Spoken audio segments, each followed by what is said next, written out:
Hello viewers, Paschimbanga রাজ্য সরকারি কর্মচারীদের ডিএ নিয়ে খুবই গুরুত্বপূর্ণ একটা আপডেট উঠে এসেছে। সেই আপডেটটি আমি আপনাদের সাথে শেয়ার করছি। তো ভিডিওটি আপনারা কোথাও মাঝে থেকে 1 সেকেন্ডও স্কিপ না করে প্রথম থেকে শেষ পর্যন্ত অবশ্যই দেখুন। চ্যানেলে ফার্স্ট টাইম হয়ে থাকলে অবশ্যই চ্যানেলটি সাবস্ক্রাইব করে পাশে থাকুন।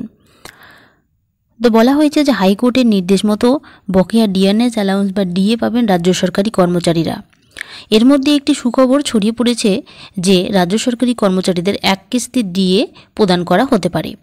অর্থ দপ্তর থেকে জারি হওয়া এক বিবৃতিতে দাবি করা হয়েছে যে আগস্ট মাস থেকে রাজ্য সরকারি কর্মচারীরা 12% ডিএ বা মহার্ঘ ভাতা পাবেন।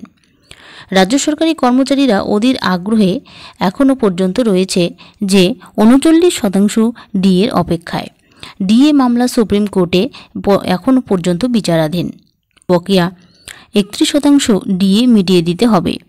তবে রাজ্য সরকারি কর্মচারীদের বকেয়া ডিএনএস অ্যালাউন্স বা মহার্ঘ ভাতা মিটিয়ে দেওয়া নিয়ে নবান্নের তরফ থেকে এখনও কোনো উচ্চবাচ্য করা হয়নি। রাজ্য সরকারি কর্মচারীদের ডিএ মেটানোর প্রায় 23,000 কোটি টাকা লাগবে।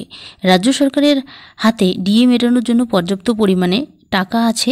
সামনে সরকারি কর্মচারীদের খুশি করার জন্য আবারও এক কিস্তি ডিএ ঘোষণা করতে পারে নবান্ন, এমনটাই ইঙ্গিত পাওয়া গেল।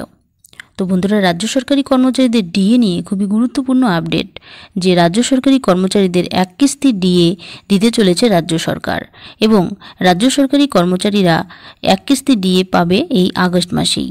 কর্মচারীদের ডিএ মেটাতে 23,000 কোটি টাকা লাগবে। রাজ্য সরকারের ডিএ মেটানোর জন্য পর্যাপ্ত পরিমাণে টাকা আছে, এজন্য রাজ্য সরকার সিদ্ধান্ত নিয়েছে রাজ্য সরকারি কর্মচারীদের এক